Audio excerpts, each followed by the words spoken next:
respected introverts, extroverts, ambiverts, and everyone in between. A very good afternoon. My name is Shinu Chandni. I am a professional dreamer, actor, and a part-time introvert. Now, when I say something like this, I probably have to substantiate what I'm trying to say, right? So, thank you. I am an actor, which means every few months I pack my bag and show up at a film set with about 60 to 100 people.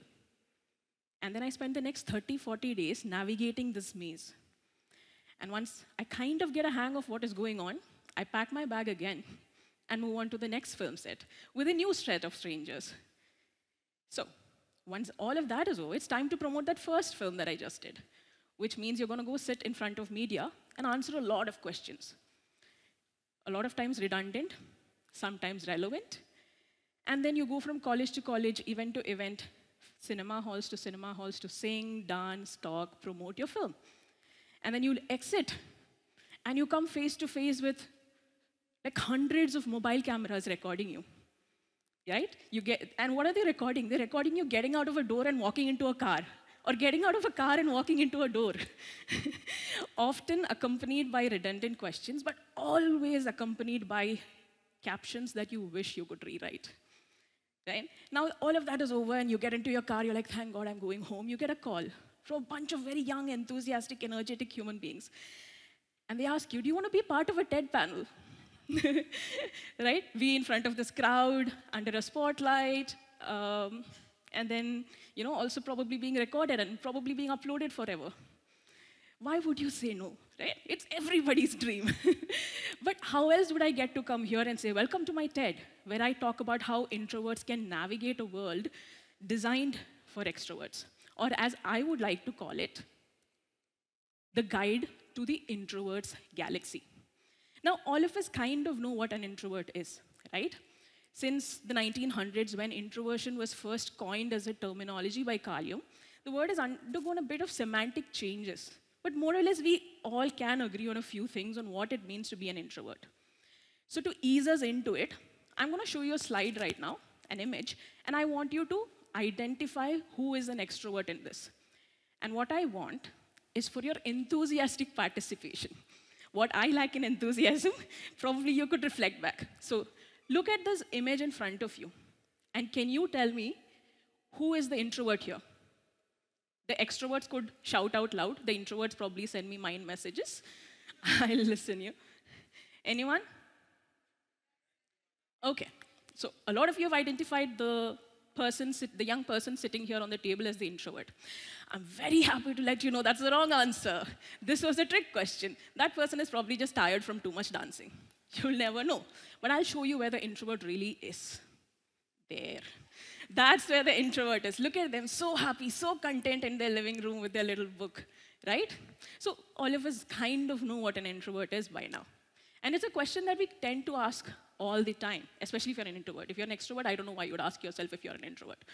But for those of us who are introverts, a lot of times we understand that introverts are people who prefer solitude or prefer having smaller groups to communicate in. Introverts are quite introspective and quiet in nature, right? Introverts are also inhibited and act with restraint. Every single thing that I'm talking to you, or an introvert is talking to you, is probably thought about a few times before it's sent out to the world outside. Introverts are also recharged by alone time. And this is probably one of the reasons why a lot of times people misunderstand that being an introvert also means you're shy and anxious. And that could not be far from the truth. And to kind of explain this better, I've used my exceptional graphic designing skills to prepare this blob, right? This is an introvert. Now here's a Venn diagram. As you can see, if you're an introvert, it doesn't mean you have to be shy. You could be shy and not be an introvert. In fact, you could be an extrovert and still be shy, right? Now, what about anxiety? Let's bring in. As you can see, you don't have to be an introvert and anxious. You could be, but you're not always, right? And especially if you're the lucky person having the golden ticket, you get to be in the blue zone. So you're an introvert who's anxious and shy as well. Now, what if you're neurodivergent, right? Or any other life experience that you have that's shaping you? Because I don't know how Venn diagrams work beyond this point. I've created this blobs of colors. right? Some of them are basically your personality types. Some of them are emotions. Some of them are life experiences. For example, you could be an ambivert. You could be neurodivergent as well. And each of these little experiences could shape who you are and how you interact with the world outside. Now, to take me through this, because the easier thing is to have you participate, here's a new activity that I have. And for this activity, I want all of your enthusiastic participation through your show of hands. So please raise your hands up in the air, all of you. Yes. And as I read out a few conditions, I want you to keep dropping your hands if you fulfill that condition. So, what's the first thing? If you identify as an introvert, please drop your hands. Okay, few hands have gone down. If you are shy, drop your hands. Okay. If you do not want to come on stage right now with me, sing or dance, drop your hands. Oof. Okay. If you're not an extrovert, drop your hand. Okay, so I'm assuming the rest of the people whose hands are up in the air are extroverts. All right? All your hands can go down. So what I'm trying to tell you is that from, almost 100% people in the room to like literally 5 people whose hands were up by the end of this, trying to take the subset of this group, right? You have the introverts in the beginning, and you have the extroverts. But there's a huge wave of people with life experiences that probably would not call themselves an introvert. But you didn't want to come on stage. Some of you are shy, but you're not an introvert. So basically what I'm trying to tell you is that being an introvert or an extrovert is not a black and white label, right? What we all are colorful blobs in human form, moving around and meandering and navigating life. Now, which also means what introverts tend to face is that there's constant stress that's put on introverts, and that's because they're constantly moving against the grain. Some of the things that keep happening is there's this constant social pressure that's put up on introverts, and you are always expected to speak up to participate. But speaking up is not the only way to participate. And because of this, there are people who are putting up coping mechanisms, and you put up a mask which might be detrimental to your physiological and psychological health. There's a lot of social stigma on introverts, and they expect introverts to constantly fix themselves, while introversion is not something that needs fixing. Introverts tend to prefer smaller groups, a more silent space. But if you're willing to meet them at the small table, there's this huge new world and new perspective that's opened up to you. Being an introvert also means there's a lot of missed opportunities. It's thousands of missed conversations. It's hundreds of missed connections, meaningful ones.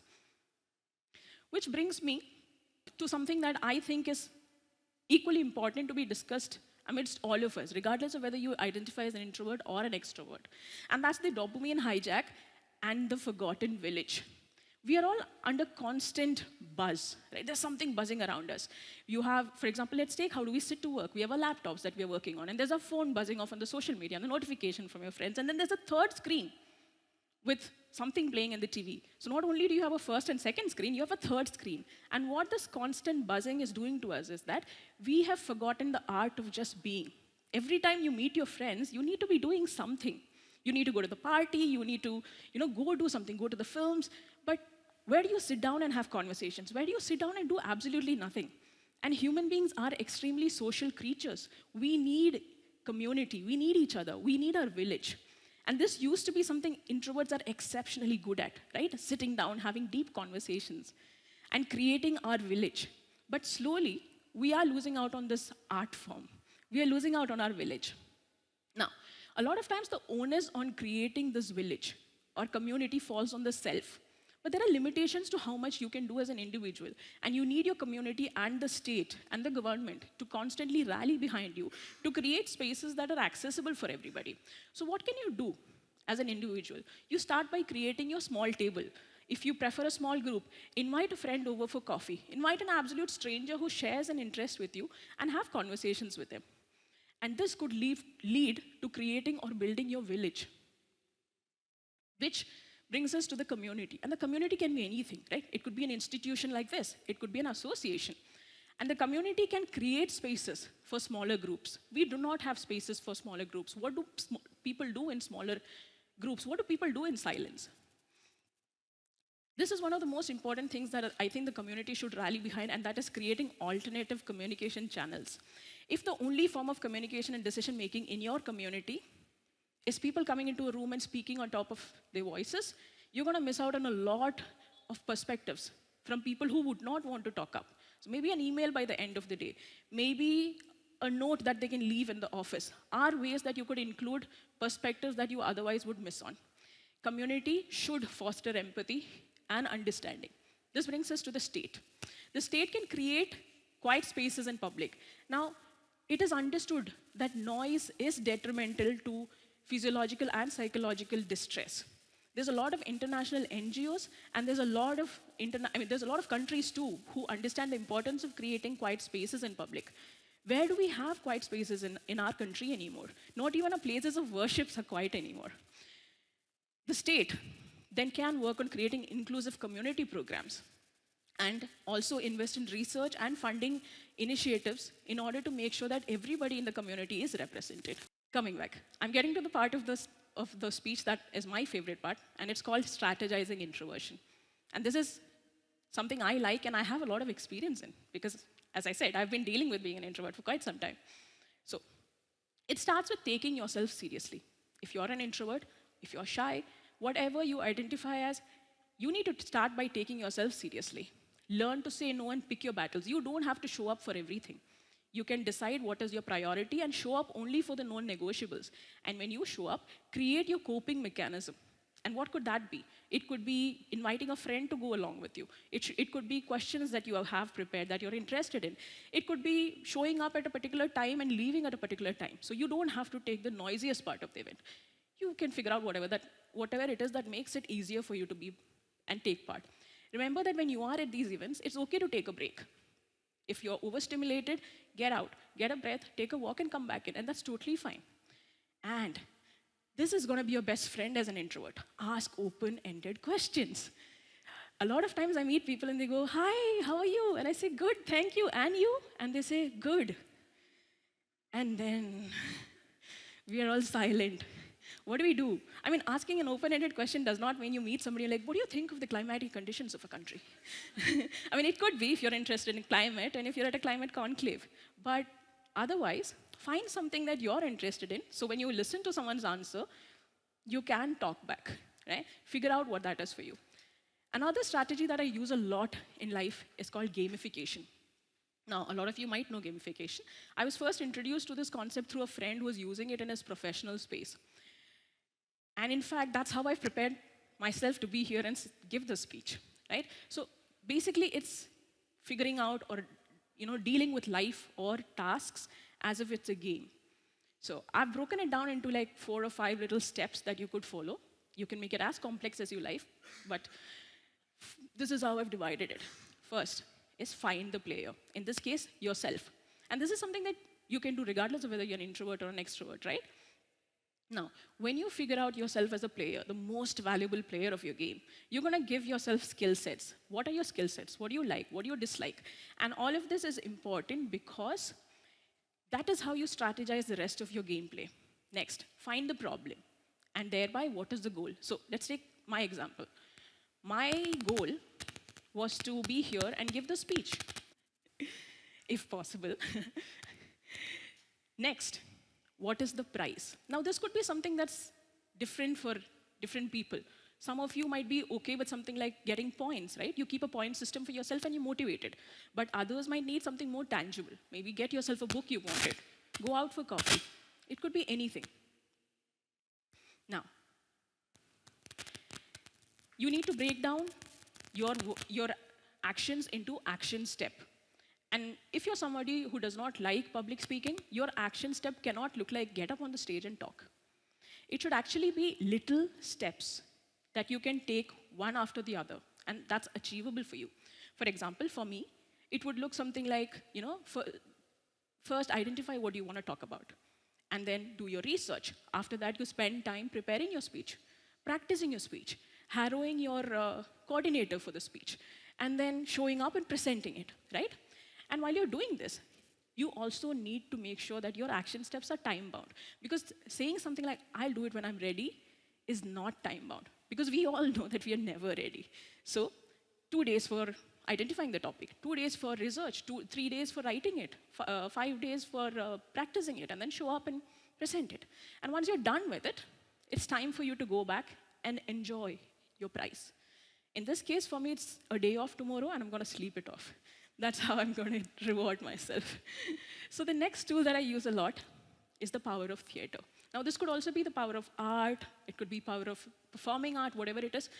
But I've grown up with theater, and I believe that it's played a huge role in making me the person that I am, in giving me the tool sets to navigate life in general, right?